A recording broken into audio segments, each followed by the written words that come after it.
Building new things has led to some of humanity's biggest leaps forward. We made tools, forged new materials, and learned to produce them for millions, and then billions. With every new innovation comes new industries, new economies, new challenges. And we're always looking for what comes next. 3, 2, 1. SpaceX Falcon Heavy, go for launch. Space offers a whole new environment to create things we can't make on Earth. Gravity in general is something that we all just take for granted because it's just always here. It affects everything. What becomes interesting is what happens when you take that away.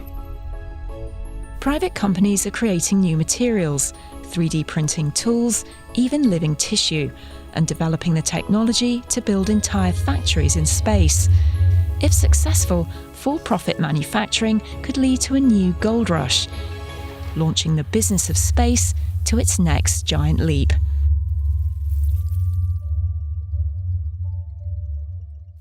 Elon Musk and Richard Branson and Jeff Bezos and many other industrialists, they're making big investments to go up there, but there has to be a why. There has to be a reason to go to space.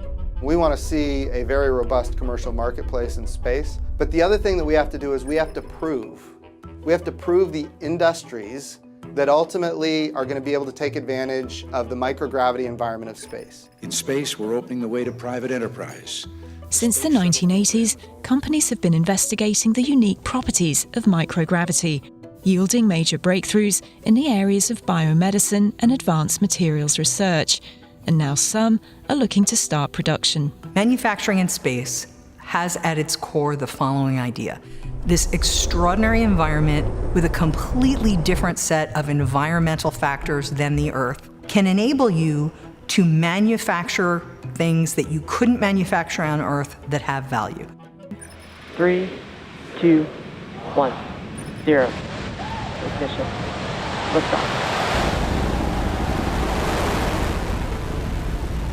In July of 2019, SpaceX's CRS-18 launched with over a dozen new research projects, including investigations being conducted by Goodyear and Adidas. Both companies hope that studying their products in microgravity could unlock new opportunities. Also aboard the mission is a biomaterial 3D printer, and with it, the chance to print whole human organs.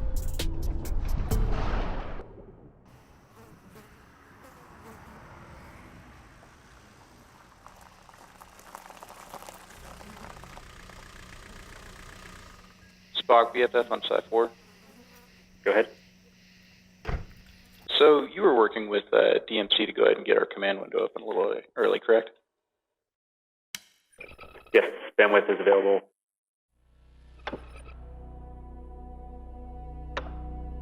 Okay, so I'm just pressing where the numbers are and making sure they're to a hard stop. Christina, we should be good to go hands-free now. Copy the thumbs up. We do want to start by opening up the cassette kit.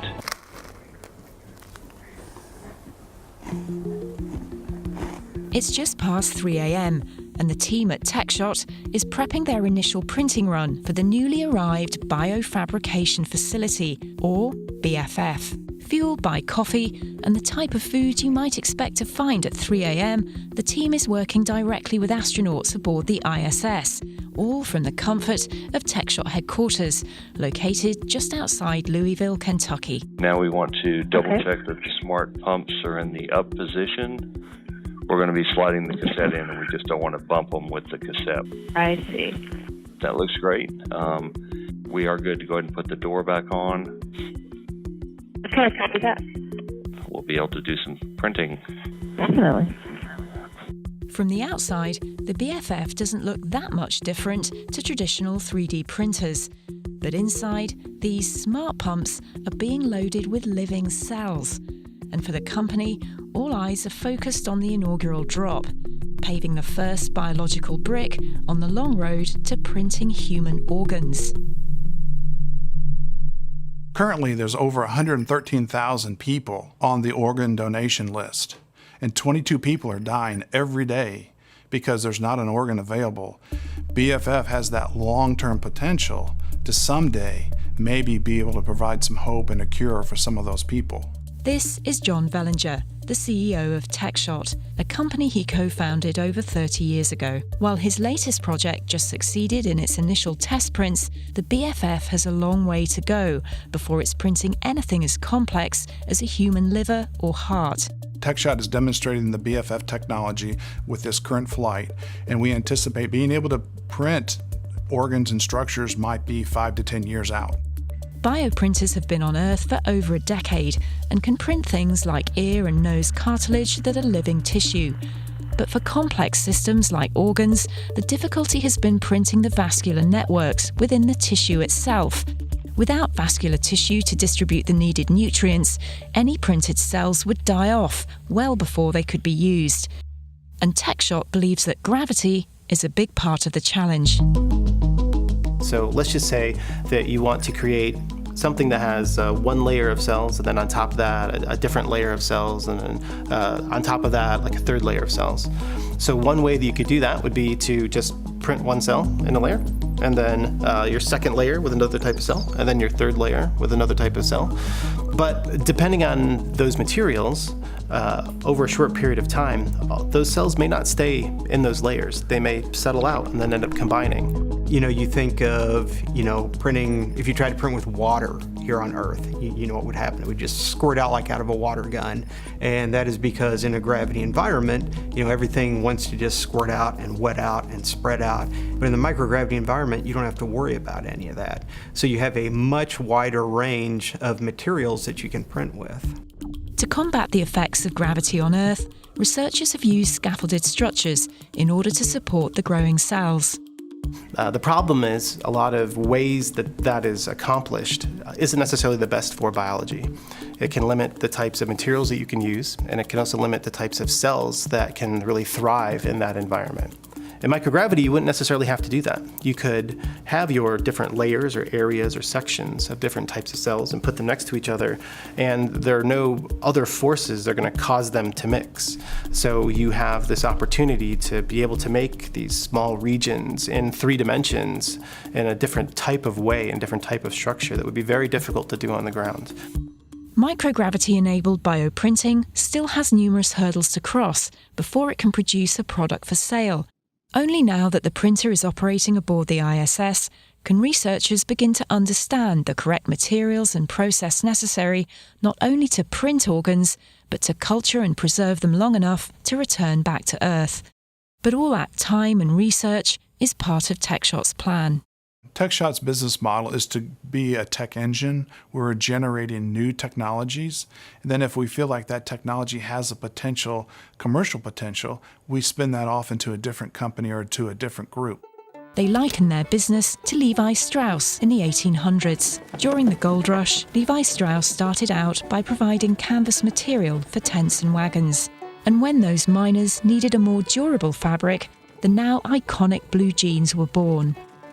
The business model of selling pickaxes as opposed to going out and panning for gold really certainly applies to space, and there are many companies at the component level that are providing products and services to launch companies, to satellite operators, to NASA.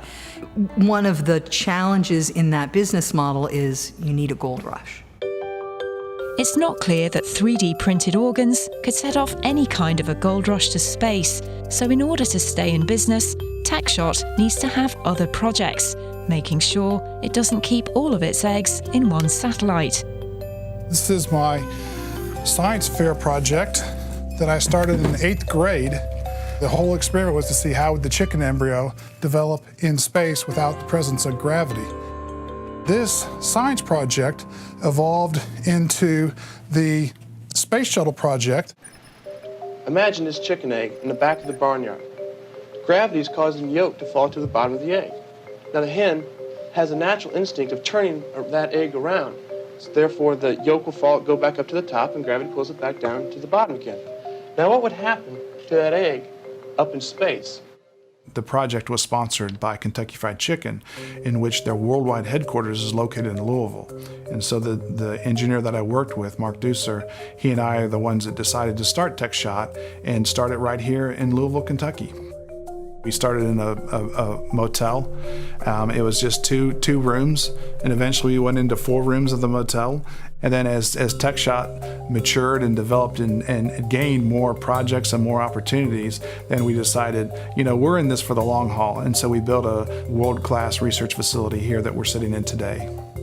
And here, just across the street from that first motel room, Techshot is currently working on 15 active projects, creating technology for NASA, the military, and major pharmaceutical companies, all with the goal to support researchers in microgravity. Last year was Techshot's best year in its history. I think that's reflective of the excitement of the new opportunities that are out there for space. And if they're lucky, one of these projects could yield that catalyst of a space gold rush. And as industry enters low Earth orbit, we'll begin to explore the next financial future. The Moon, Mars, even asteroids contain potentially invaluable resources. On the next Giant Leap, we'll explore the private companies developing the technology needed for off-world mining. But in order for it to become a business, it'll take another giant leap.